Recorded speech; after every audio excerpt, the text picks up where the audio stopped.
My guest this evening is the CEO of Prophetic Productions and the AL1CE Film Collective.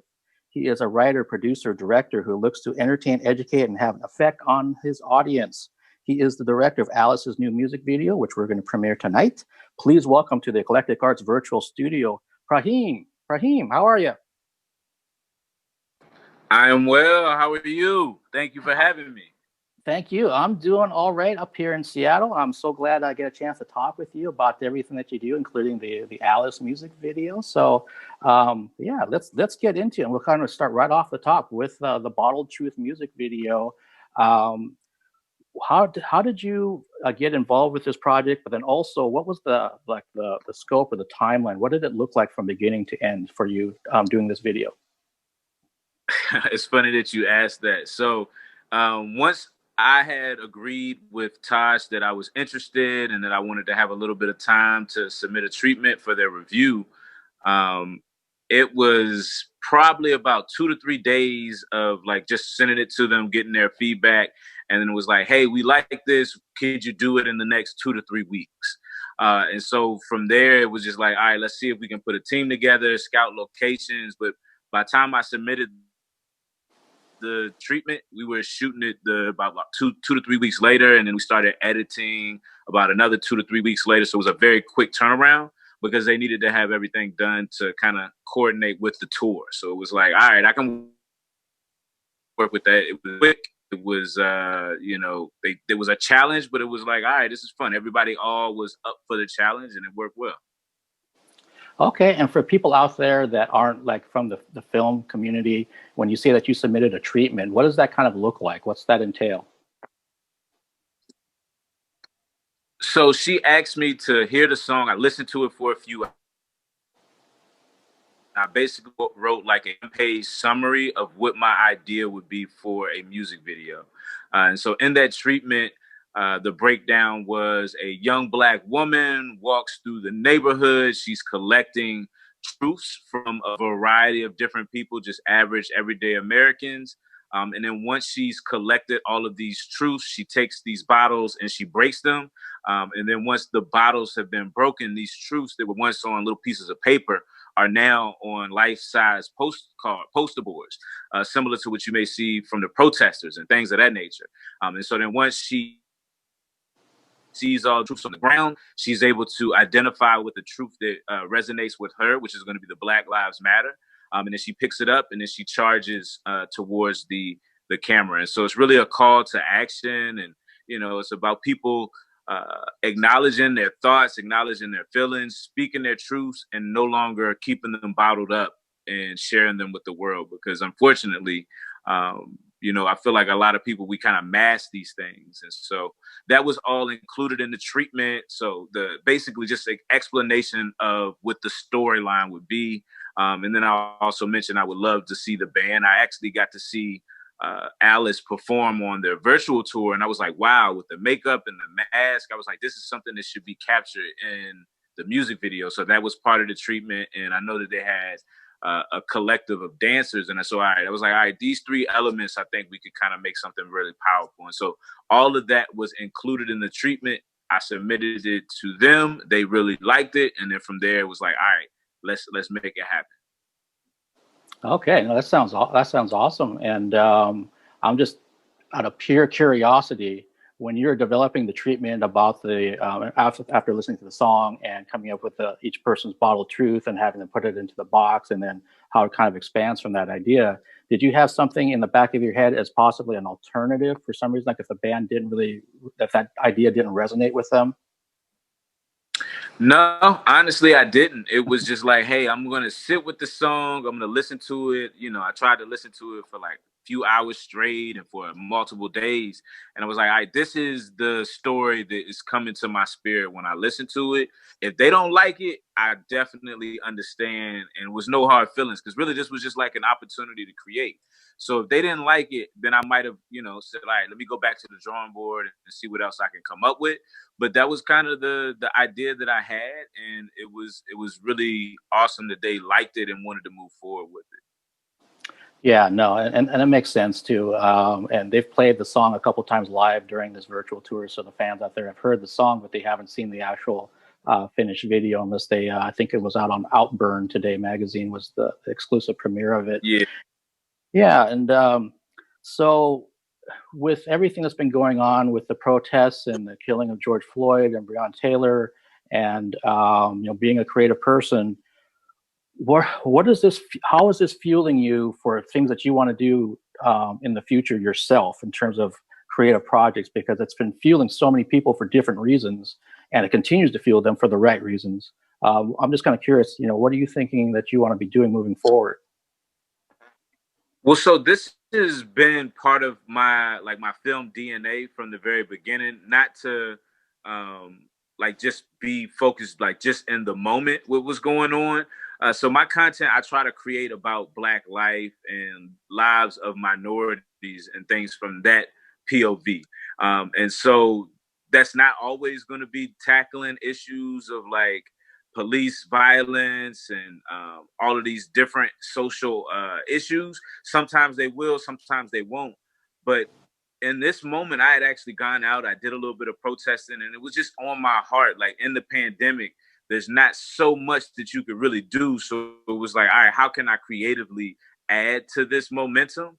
And I felt like the music video was an awesome opportunity to also bring some other people from other communities into the fold, and also add more support to the Black Lives Movement.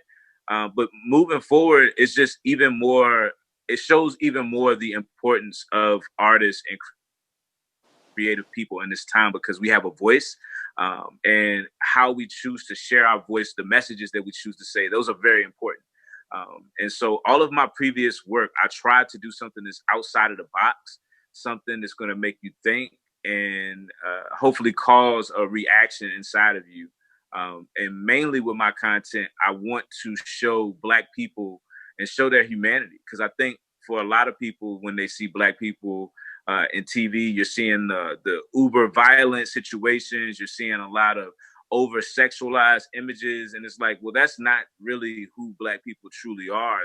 That's an image of us, but wanted to diversify that image of what it is to be Black in America. So when people see us, they can see our humanity, and they can hopefully see themselves when they see us as well.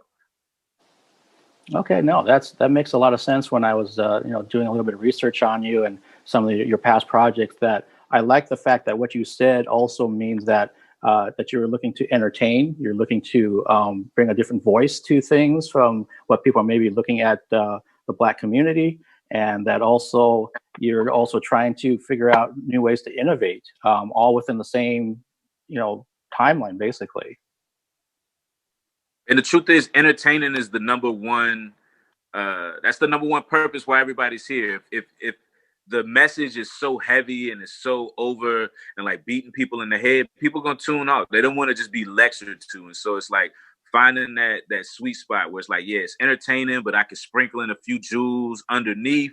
And if you don't want to catch the jewels, or like the subconscious that I'm dropping, and it's not for you, that's fine, but at least you can be entertained. That's the number one objective, is always to keep people entertained and enjoying what I'm making.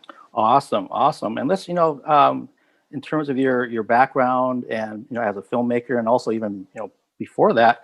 So correct me if I'm wrong. You grew up in Richmond, Virginia. Yes, that's correct. Okay, so what was life like for you as a child, teenager, and then what got you onto the path of becoming a filmmaker? I mean, I'll be honest with you. I had a pretty awesome childhood. Lived with my parents, my mother and my father. I had an older brother. First 18 years, really enjoyed school. I played sports. Was active in the Boy Scouts. I know earlier we talked off camera about a film that I did about the Boy Scouts. And so my life was just very, very active. And so I was always into the arts. I was always into writing.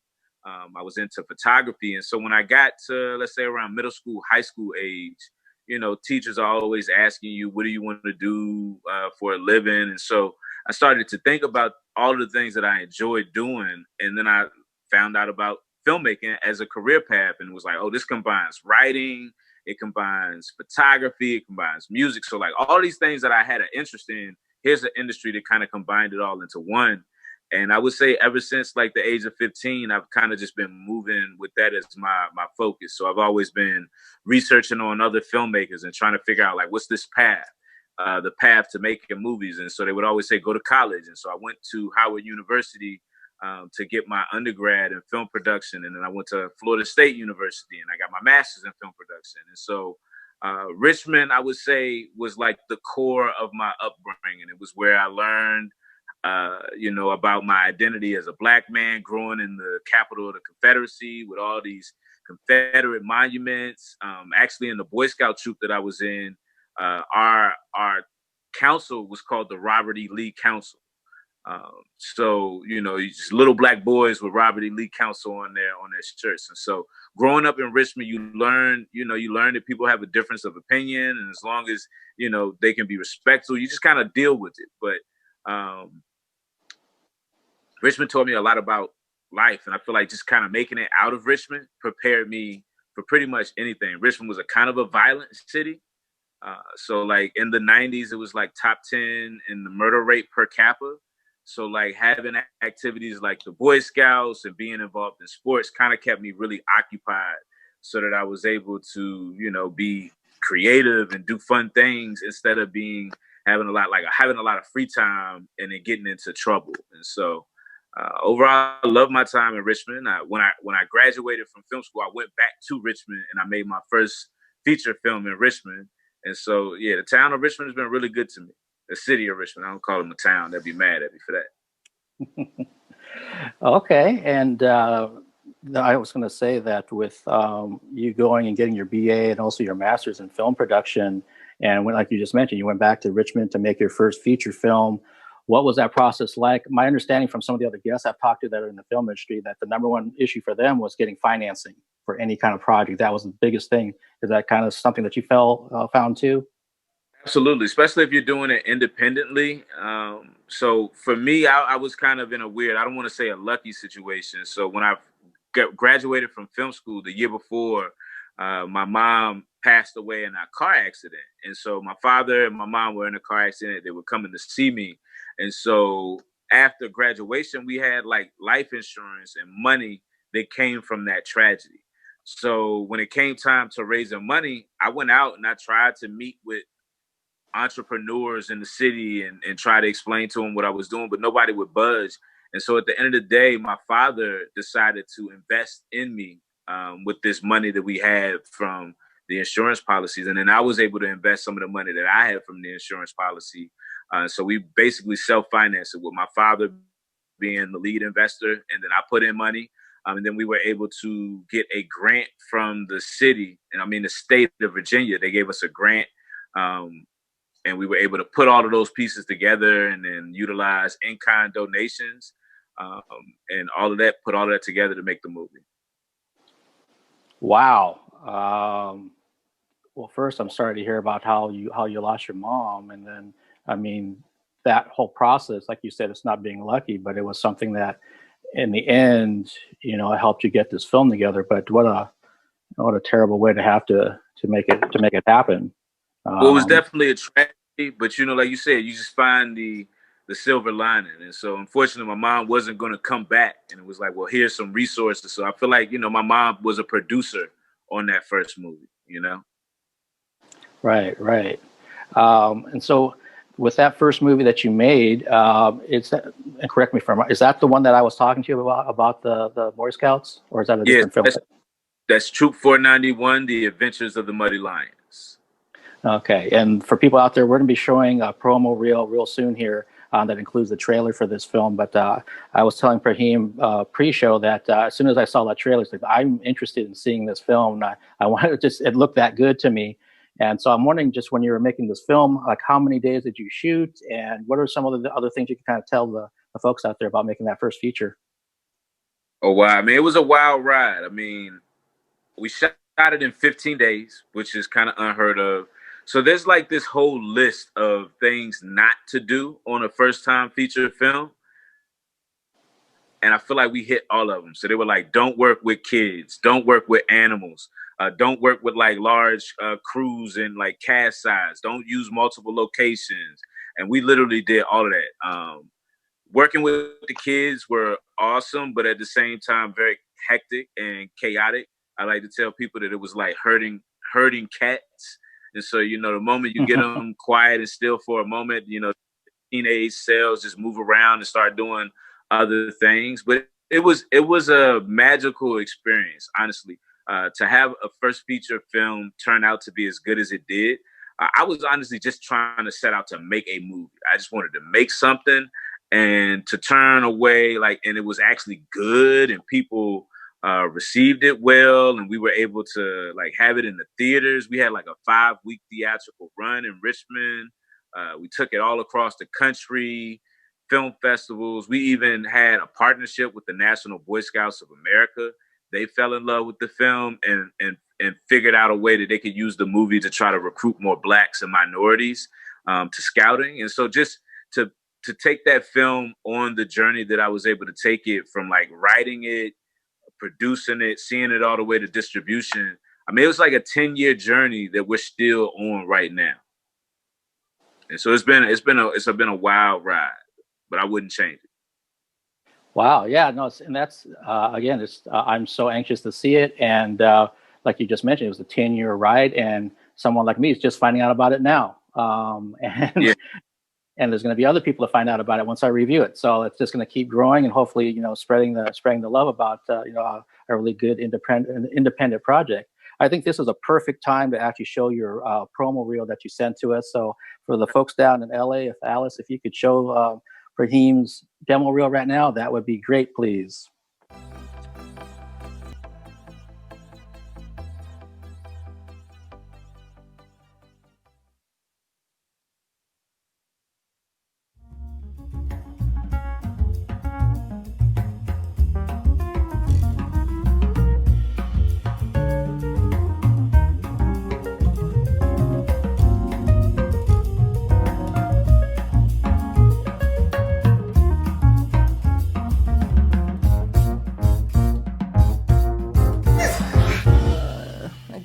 We are trapped.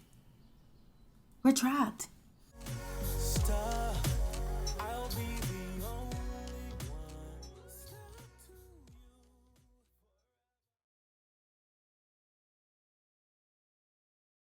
Choices, chances, and consequences. The decisions that you make or don't make, they're gonna affect your future. Hey, yo, G-Mac, get in, bro. Step up, don't be scared. Pass that.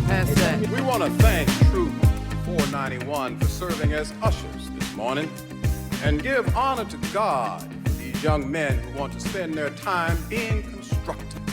Far too many of our young people are out there doing the wrong thing, out there on the streets, committing crimes and doing drugs. What you doing back there? I'm gonna sign you up for the Scouts. I don't want to be no stupid scout. Welcome to Troop 491's annual open house. Attention. Scouts, that's a good thing, right? Why are you thinking about quitting? Bulldog Patrol. Screaming Eagles. I'm just trying to keep my reputation. You know what I mean? Yeah, I can dig it. Did they see your face? Yeah. What did your mom say? I didn't tell her. I'm inquiring about a murder that took place at the basketball court a few weeks ago. You know anything about that? Tell me what you saw. I saw the whole thing and I didn't do a thing. What are your choices, son? Why you hang with those lames?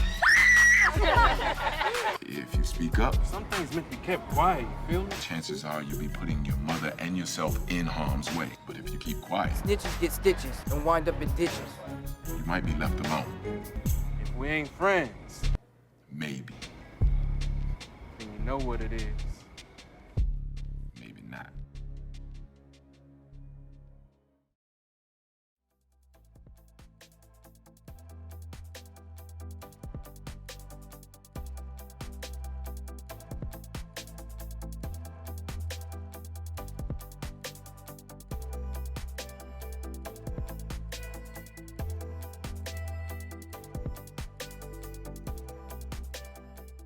So that was the demo reel from Praheme. And as we were kind of talking off camera a bit, that everybody out there that's been watching these interviews knows that I have worked with kids in the past. And, you know, Praheme talked about working with kids on his first feature. And what I want to actually do is kind of move forward to more recent things that Praheme, you did a film called Stuck. That the concept sounds really interesting to me. Can you let the people out there know what Stuck is about? Now, Stuck is not for kids. Stuck is a romantic comedy, and it's about two strangers. They hook up for a one-night stand, and they actually get stuck in the act of having sex. And then their only way to separate is to actually get to know one another. And so this was an opportunity to create again. I had just moved out to Los Angeles in 2015 and was trying to like meet people and try to figure out how to advance my career. And one of my film mentors from Howard, he was like, yeah, man, this Scout movie's pretty good, but you did it in 2013. He was like, can you do anything else? I was like, you got anything else? And I was like, okay, challenge accepted. And so he just challenged me to make something. And then I bumped into another writer friend who had an idea. He was sharing it. He was like, hey, I had this idea in film school that they rejected and I never did anything.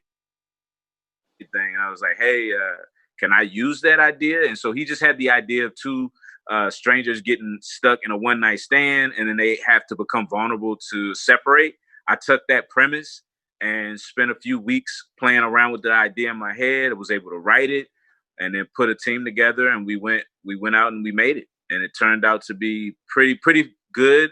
It was a pretty good success on the film festival circuit, and we did well with that. And our leading lady, her name is Javicia Leslie. She's now the new Batwoman. Oh, awesome! That's amazing. Yeah.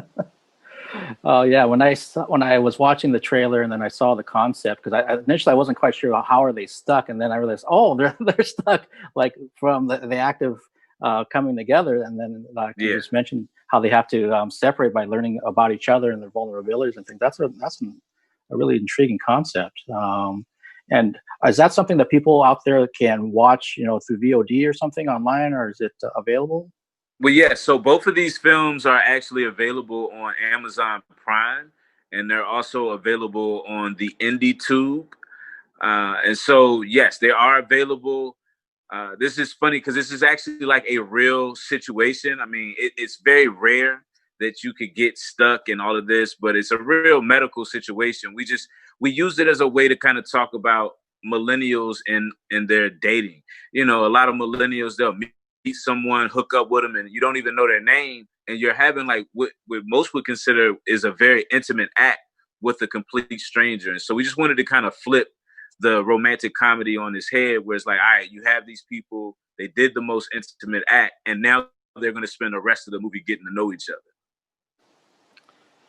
Interesting. Yeah, no, that's again, you definitely have gotten a finger on things that, for me, I love the dichotomy of it seems like it's one thing, but then you have another spin on it to make it fresh and interesting. So I'm getting super jazzed to check out your work in depth here. And so speaking of your work, with having done Bottled Truth for Alice, was this your first music video? Is there something else that is coming up down the pike that you'd like to do a treatment for another band, or maybe even for Alice again? Well, so this is actually my third music video. I did a music video when I was in college, and then I did a music video for the Muddy Lions. So there's like a theme song music video that goes along with the movie. And then this is the third one. So I typically don't do music videos, but because it's the COVID and I hadn't been creative, when she came to me with the opportunity, it was like, I really want to create. I like you, Tosh, and I would love to be able to help you in your community. So let's do it. And so, yes, I'm open to doing more creative things, more music videos.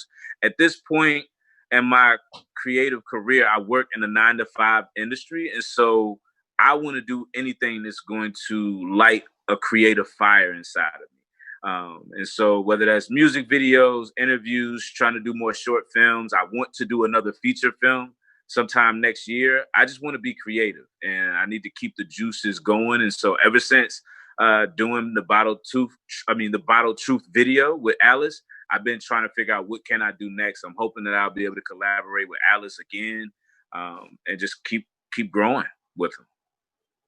Okay, yeah, no, that makes complete sense to me, because I'm in the 9-to-5 world myself, and the last week or so, I've been getting completely reminded that I'm in the 9-to-5 world myself, and so all the creative things. I mean, I know you come from the teaching background, and so it's a fine line as a creative to, like, you know, you need money to support yourself and support your endeavors, but you don't want to be complacent and too comfortable because you have money and then you just lose the urge to create. And so it's definitely a fine line. And I would imagine you could understand that as well. Yeah, no, it's very well said. I completely understand that. And I think, like with most creatives, if you could make a living from being creative, that's exactly what you would be doing. But then That's reality hit. Yep, exactly. When reality hits you, then that dream becomes, oh, I have to pay my rent and I have to put gas in my car or have food to eat. Are So you a married man, or you have relationships? See, that's one area that I don't. I just have to deal with myself. Well, see, I was like that for a long time, but I'm actually getting married not this weekend, but next weekend. And so, you know, just being an adult, growing up and understanding that you have responsibilities, but then still having that childlike desire to want to create. You know, sometimes they can butt heads, but I feel good. And also seeing someone like Tosh and seeing how Alice, majority of these are people who have jobs and careers, but they're also able to support their creative endeavors. It's inspiring to know that you can do both. Yeah, here. Couldn't say it better. Congratulations on your upcoming nuptials. Thank you. Yeah, and I also forgot to wish you a belated birthday. I know it was your birthday just the other day too. Thank you. 36. I'm 36. Oh, you're still a youngster. Yeah, but I mean, you feel young, but it's like, what is young in 2020? Like everything, all of the norms that I feel like we were accustomed to, they're just not the same anymore. Like, yes, I am young when I think about my parents having children when they were 22, 23 years old, and now I'm 36, just getting married, no children. So it's like, yeah, I'm young, but I feel like, you know, we're kind of a little bit behind the timetable as far as like what other generations were doing. Like people had houses at this age. Yeah, no, you're right. I know, like they were talking about, at least for my generation, because I just turned 50 in June, that even my generation was supposed to be. Oh, thanks. You look good. Well, hopefully I stay that way. But yeah, they were saying that my generation, we're going to be changing like 10 professional jobs, and that was for my generation. So as you know, the newer generations, and who knows what's going to be coming from them and the expectations versus like, you know, like my parents, or like you mentioned with your parents. But Praheme, it was awesome talking with you and getting to know you better and everything about you. Again, I can't wait to check out your work. So whenever I see that in my inbox, I'm going to get right to it. And yeah, thank you so much for taking the time tonight, and stay safe down there. And yeah, hopefully we just kind of get a chance to cross our paths somewhere down the road. Awesome. It was a pleasure talking to you as well. Thank you so much. All right. Have a good night. All right. Take care. Bye-bye.